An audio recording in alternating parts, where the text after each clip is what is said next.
kita langsung ke Bro JJ nih. Ya. Soal peluang kan. Ya. Tadi bocorannya ada. Tadinya dimikir Bro JJ ini kecil nih. 10% aja lah. 10%. Tapi ada perubahan. Iya. Yang dia optimis kita bisa menang. Coba jelaskan dulu kepada pemirsa ini. Ya memang sebelum saya analisa pertandingan Saudi lawan Ceko, lawan Meksiko, ya memang 10%. Karena katanya ganti pelatih juga yang pernah mengalahkan Argentina juga gitu kan, hebat sekali gitu. Itu nggak mudah-mudah banget gitu maksudnya. Dan setelah saya analisa, ya peluang kita banyak sekali karena bisa manfaatkan kelebihan kita, kelebihan pemain-pemain timnas Indonesia, yaitu kecepatan. Dan ketika ada ruang belakang itu kemampuan kita bakal lebih maksimal lagi pasti. Tapi pas banget tim Saudi itu high block, jadinya banyak ruang belakang itu kosong. Yang kosong ya. Betul. Jadi itu yang kita harus manfaatkan dengan cara serang balik mungkin.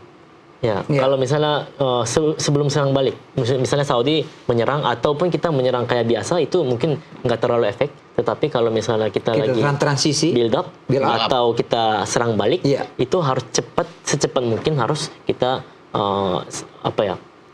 incernya ke ruang belakang lawan gitu. Itu sih. Seperti yang tadi JJ bilang bagaimana? Dalam posisi bola siapapun ambil bola, harus lihat striker atau pemain depan, siapapun harus muncul cepat. Passing, masuk, pemain gelandang kan sebagai pemain gelandang cuma lihat doang biasanya, nggak bereaksi.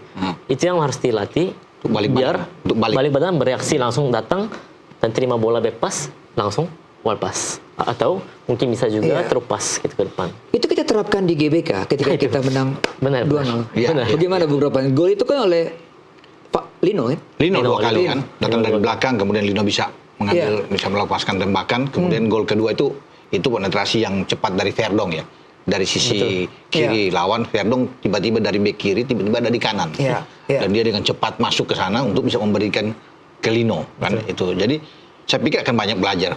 Pasti sudah diputar semua pertandingan Indonesia dengan Arab, 2 pertandingan itu harus diputar lagi oleh tim kepelatihan sekarang untuk bisa melihat di mana kelemahan Arab, kelebihan Arab untuk bertanding melawan kita, keunggulan kita di mana ketika kita bisa mengalahkan mereka, terutama kita bisa menahan mereka di Jeddah.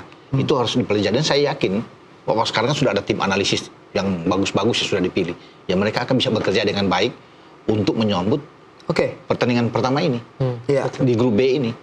Ya apa yang dikatakan JJ, ya semoga mereka bisa memanfaatkan lagi hal yang sama, tapi memang dibutuhkan garis kecepatan pertahanan tinggi dari Arab Saudi kita manfaatkan dengan true pass atau apapun lah bentuknya. Itu kita kan punya Tom Haye di situ di tengah. Dulu kita punya Jenner atau Nathan Chow bertiga ketika kita berhasil menahan, atau ketika di GBK pun ya sama orangnya. Sama ada. Dan sekarang pun tetap Tom Haye sepertinya. Ditambah lagi dengan Pelupesi. Yang berbeda hanya ada Pelupesi. Anda melihat kualitasnya kan tidak berubah kan, Bro JJ? Harusnya tidak, tapi Tom Haye jarang dapat bermain juga di Persib Bandung ya.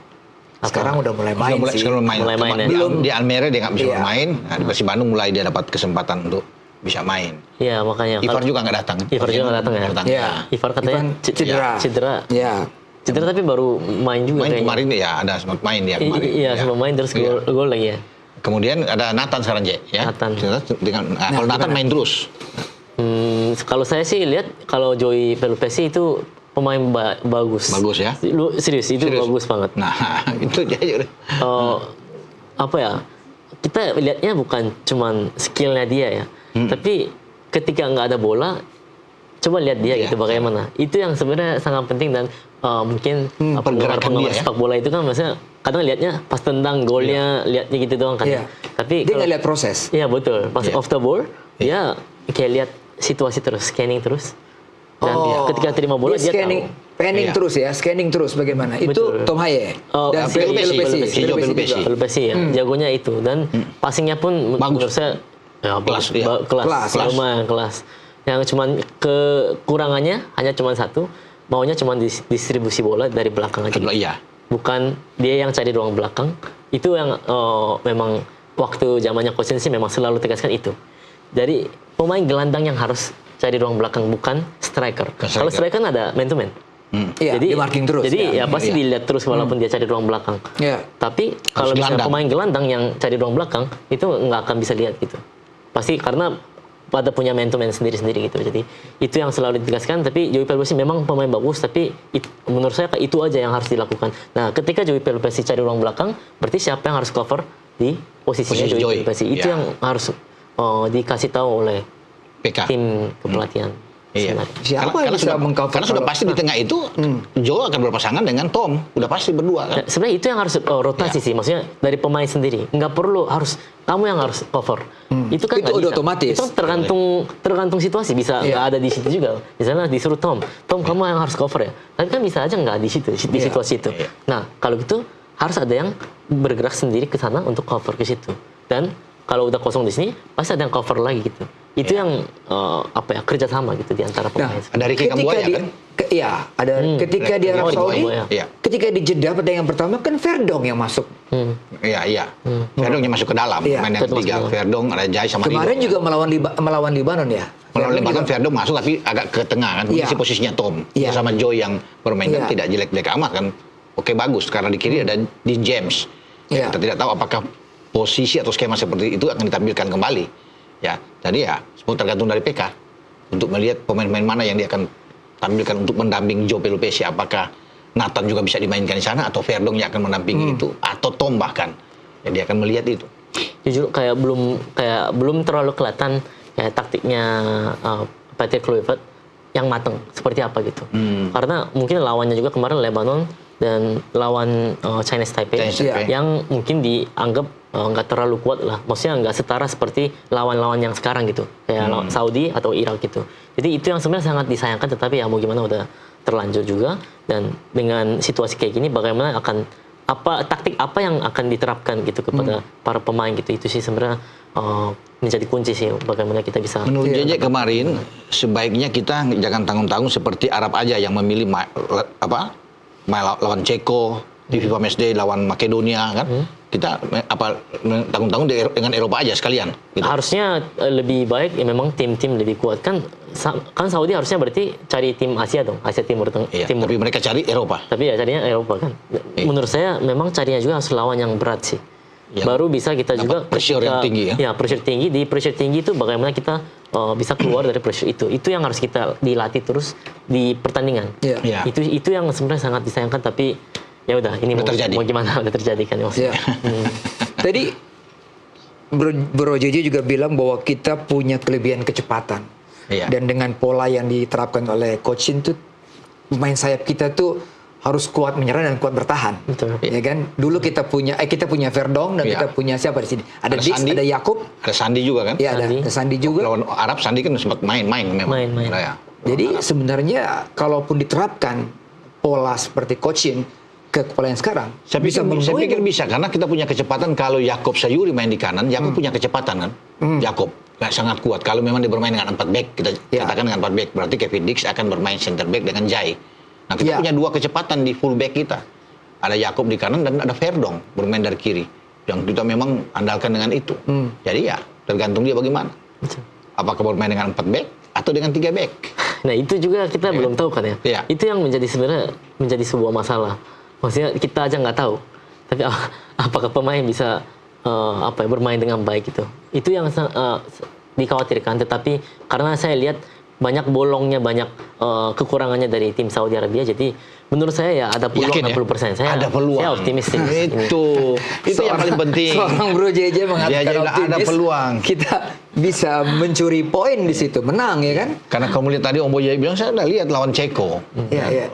Pasti ada peluang ini kalau bisa melihat dengan seperti itu. Lawan Ceko, tapi Arab itu penguasaan bola bagus loh lawan Ceko. Lawan ini. Iya. Ceko bahkan mungkin cuma 1 shot on target dari 6 tembakan. Tapi kan JJ yakin bahwa sudah melihat ada banyak bolong-bolongnya kan. Bisa dimanfaatkan oleh pemain-pemain kita.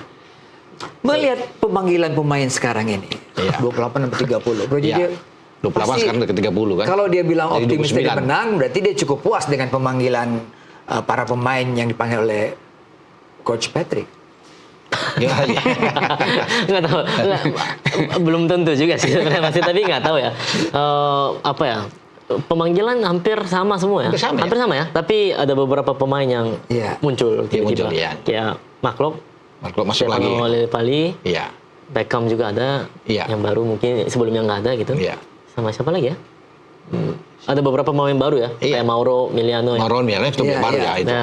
Itu kan warisan dari coach Shin juga kan. Yang sebelumnya. Beckham juga pernah ditangani sama. Philip Pali pernah. Pernah. Mark Locke pernah balik. Itu kan. Ini banyak pertanyaan dari soal Vano. Soal Vano, gimana ya kan? Ada yang mengatakan, wah kalau gitu mendingan Lino yang masuk bukan Vano. Nah, ini kan perdebatan. Tapi udah dipanggil. Kan mungkin tanya juga kepada Bro JJ.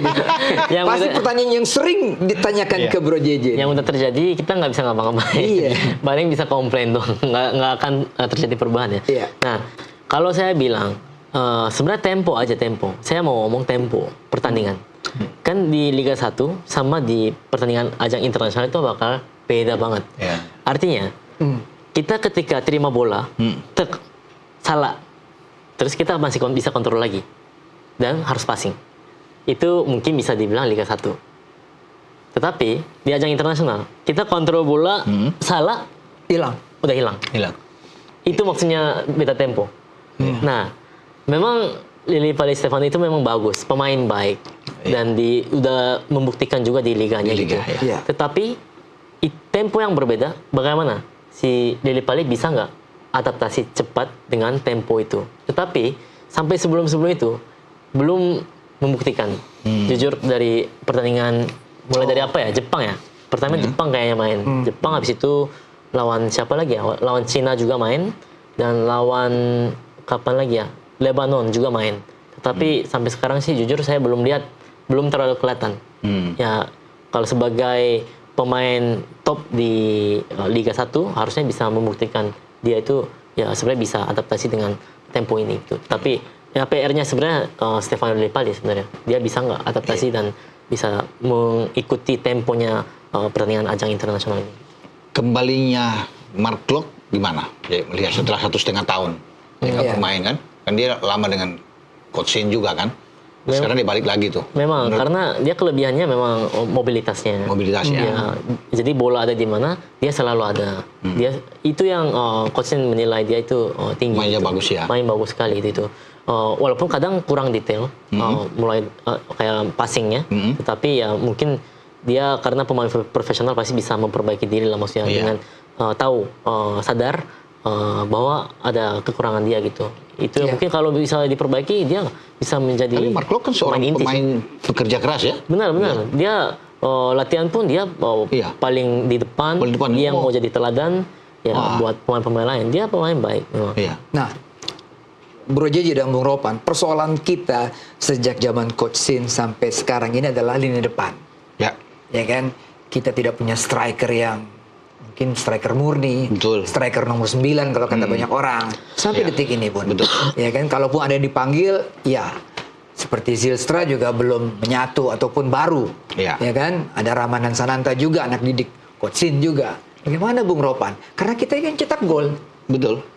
Dan itu kan jadi masalah masih di era STI juga itu yang membuat Rafael Struijk itu kan akhirnya walaupun dia bukan nomor 9, dia lebih banyak melebar tapi akhirnya selalu bisa mainkan di depan karena memang sulit walaupun di zaman STI juga saya lihat kan ada Ramadan Sananta, Dimas Derajat, bahkan STI sudah pernah memanggil Malik Rizaldi dan Persebaya kan, ada Bagaskara di Dewa pernah dicoba semua, tapi memang masih sangat kesulitan memang kalau bisa dilihat pemain yang betul-betul gacor di depan. Sama juga seperti di PK sekarang kan banyak masih menjarik kecuali dengan masuknya Ole karena ada Ole juga bukan pemain nomor 9 sebenarnya.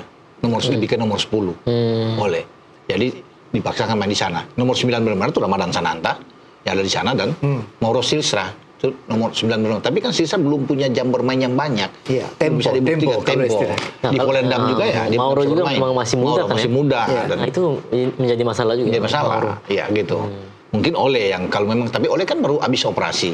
Tidak akan mungkin full benar akan bermain seorang ya. Saya hitung-hitung kemarin mulai dari cedera sampai sekarang itu nggak bisa maksimal. Walaupun dia sembuh, performanya nggak maksimal. Jadi secara medikal, memang kalau udah libur 1 minggu, harus sampai kembali ke lapangan itu 2 minggu, 2 kali lipat gitu dari istirahat. Itu udah hukumnya ya, udah aturannya seperti begitu. Betul. Kalau nggak mungkin bisa main, tapi performanya mungkin kurang maksimal. Tidak maksimal. Betul. persoalan yang dihadapi oleh Coach PK juga sama dengan Coach ini kan ya. Saya mau tanya ini ke Bro JJ. Seandainya pemain itu dipanggil tapi belum 100% fit gitu ya. Setelah apalagi naik meja operasi, apakah akan dipasang oleh seorang pelatih kaliber dunia seperti Coach Shin dan juga PK? Tapi jawabnya setelah pariwara berikut ini ya. Oke. Kembali bersama Bung JJ setelah pariwara berikut ini.